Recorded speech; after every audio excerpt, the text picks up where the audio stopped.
नमस्कार साथियों, आप सभी का एक बार फिर से स्वागत है आपके अपने यूट्यूब चैनल सरकारी गेस्ट पर। आज से हमने इंडिया जीके के लिए प्रैक्टिस सेट की सीरीज स्टार्ट की है, जिसमें हम इंडिया जीके के टॉप 20 क्वेश्चनों को प्रत्येक प्रैक्टिस सेट में कंप्लीट करेंगे। तो यह प्रैक्टिस सेट आपके सिटी मेंस के लिए, ग्रुप डी के लिए और हरियाणा पुलिस के लिए बेनिफिट रहेगा। अगर आप इनमें से किसी भी एग्ज़ाम की तैयारी कर रहे हैं जिसमें इंडिया जीके जो पूछी जाती है, तो यह प्रैक्टिस सेट आपके लिए बहुत ही महत्वपूर्ण रहेगा। और अगर आप चैनल पर नए हैं तो चैनल को सब्सक्राइब कर लीजिए और साथ साथ बेल आइकन को भी प्रेस कर लीजिए, ताकि आगे आने वाले सभी वीडियो आपको सबसे पहले मिल सकें। अगर वीडियो पसंद आए तो वीडियो को लाइक भी कर दीजिएगा। चलिए, तो आज के प्रैक्टिस सेट की शुरुआत करते हैं। आज के पहले प्रैक्टिस सेट के पहले क्वेश्चन की बात करेंगे, जिसमें इंडिया जीके के टॉप 25 क्वेश्चन रहेंगे, 20 ही क्वेश्चन रहेंगे। चलिए शुरू करते हैं आज के प्रैक्टिस सेट को। आज के पहले क्वेश्चन की बात करें तो पहला क्वेश्चन है, सार्वजनिक परीक्षा यानी अनुसूचित साधनों की रोकथाम के लिए विधेयक 2024 के अंतर्गत दौरान अनुचित व्यवहार या अपराध में शामिल व्यक्तियों के लिए निर्दिष्ट जुर्माना राशि कितनी है।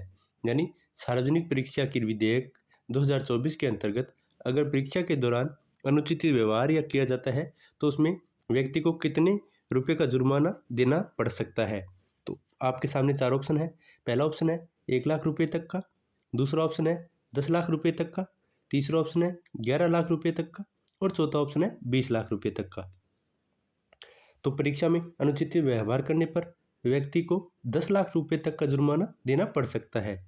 यानी अगर आप परीक्षा में किसी भी प्रकार की धांधली करते हैं तो आपको 10 लाख रुपये तक का जुर्माना और साथ में सज़ा दी जा सकती है।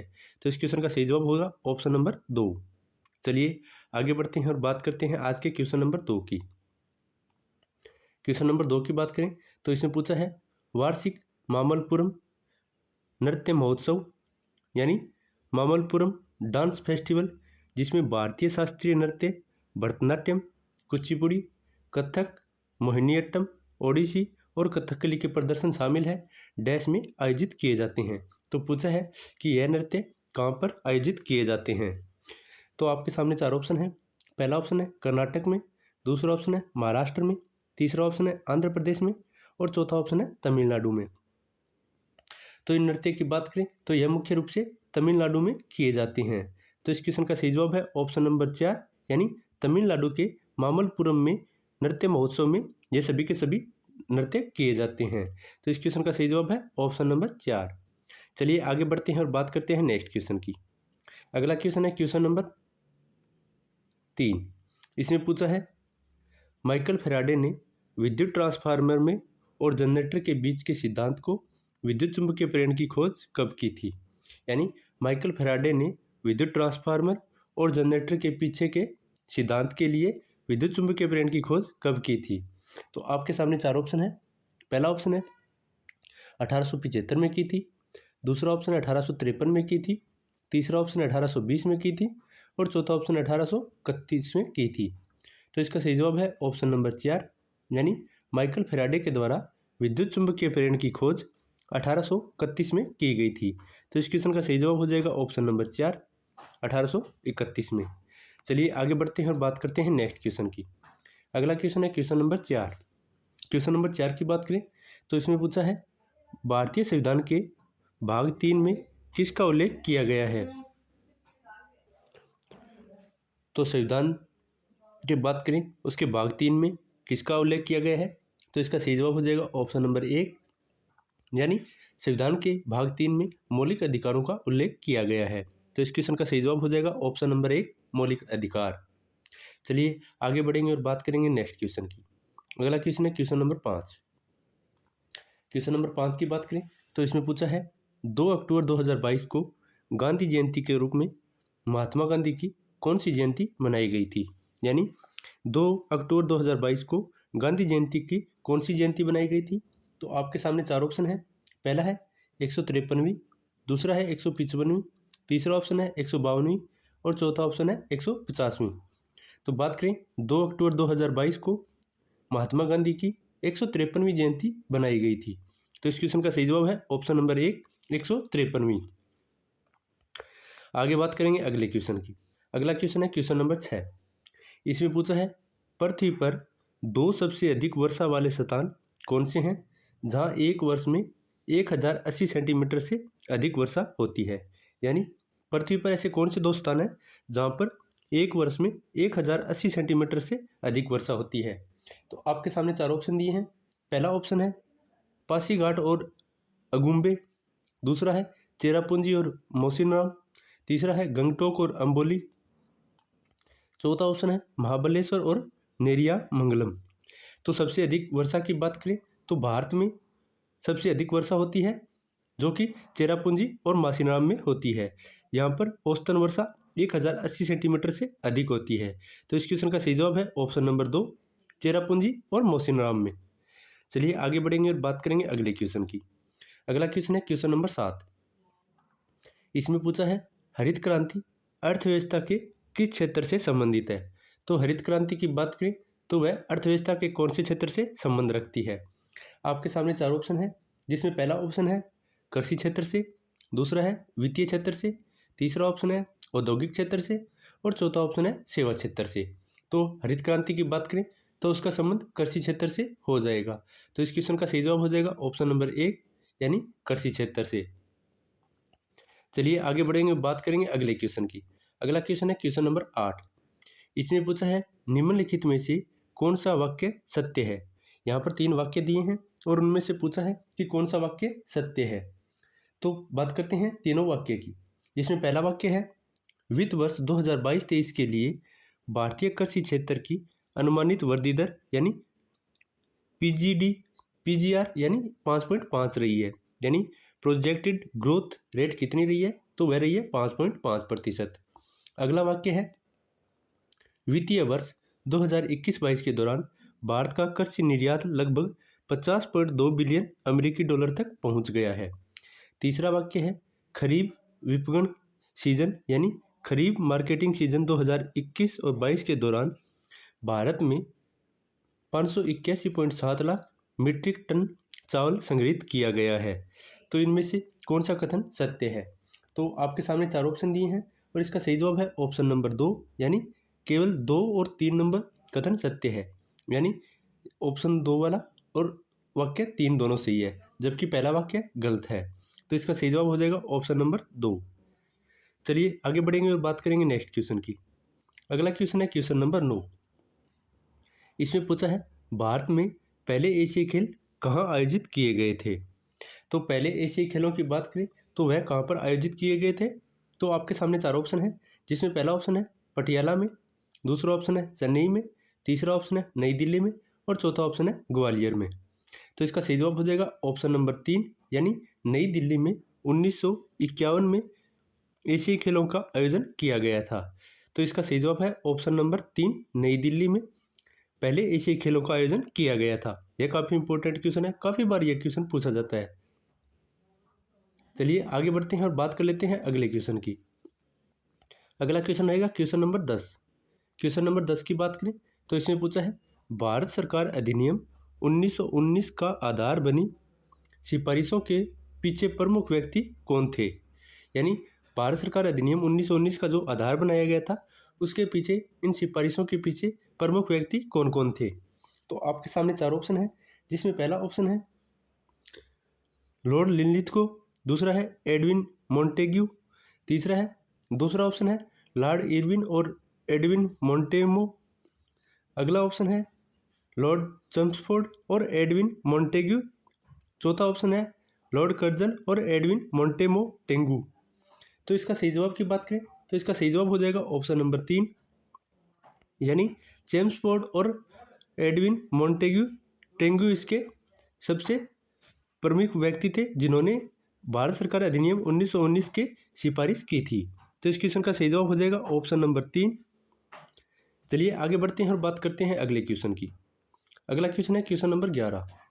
इसमें पूछा है भारतीय संविधान के कौन से अनुच्छेद संघ लोक सेवा आयोग से संबंधित है।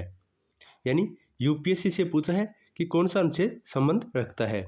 तो आपके सामने 4 ऑप्शन है, जिसमें पहला ऑप्शन है अनुच्छेद 330 से लेकर 338 के बीच, दूसरा ऑप्शन है अनुच्छेद 315 से लेकर 323 के बीच, तीसरा ऑप्शन है अनुच्छेद 300 से लेकर 320 के बीच, और चौथा ऑप्शन है अनुच्छेद 210 से लेकर 219 के बीच। तो यूपीएससी की बात करें तो वह संविधान के कौन से अनुच्छेद में आती है? तो इसका सही जवाब हो जाएगा ऑप्शन नंबर 2, यानी अनुच्छेद 315 से लेकर 323 के बीच अनुच्छेद, जिसमें यूपीएससी यानी संघ लोक सेवा आयोग की बात की गई है। तो सही जवाब हो जाएगा ऑप्शन नंबर 2। चलिए आगे बढ़ते हैं और बात करते हैं अगले क्वेश्चन की। अगला क्वेश्चन है क्वेश्चन नंबर 12। इसमें पूछा है वह एक कर्नाटक प्रसिद्ध गायिका थी जो यूरोप, उत्तरी अमेरिका और संयुक्त राष्ट्र महासभा में गाई थी, वह कौन थी? तो आपके सामने चार ऑप्शन हैं। पहला है मधुरे शंभू खवादी सुब्बुलक्ष्मी, यानी एम एस सुब्बुलक्ष्मी के नाम से भी इसे जाना जाता है। दूसरा ऑप्शन है आशा भोसले, तीसरा ऑप्शन है बेगम अख्तर और चौथा ऑप्शन है लता मंगेशकर। तो कर्नाटक प्रसिद्ध गायिका की बात करें तो कौन थी? तो इसका सही जवाब हो जाएगा ऑप्शन नंबर 1, यानी एम एस सुब्बुलक्ष्मी के द्वारा अमेरिका और संयुक्त राष्ट्र संघ में उनके द्वारा गायन किया गया था। तो इसका सही जवाब है ऑप्शन नंबर 1। चलिए आगे बढ़ेंगे और बात करेंगे नेक्स्ट क्वेश्चन की। अगला क्वेश्चन है क्वेश्चन नंबर 13। आगे बढ़ने से पहले अगर आपको वीडियो पसंद आ रही है तो वीडियो को लाइक कर दीजिए और कमेंट में ज़रूर बताना कि आपके कितने क्वेश्चन सही हुए हैं। तो बात करते हैं नेक्स्ट क्वेश्चन की। क्वेश्चन है निम्नलिखित में से कौन सा खेल 11वें एशियाई खेल बीजिंग 1990 में एक विद्या यानी डिसिप्लिन के रूप में शामिल किया गया था? तो वह कौन सा खेल है? ऑप्शन है वॉलीबॉल, दूसरा ऑप्शन है स्क्वैश, तीसरा ऑप्शन है कबड्डी और चौथा ऑप्शन है कुश्ती। तो एक डिसिप्लिन यानी विद्या के रूप में कौन सा खेल शामिल किया गया था?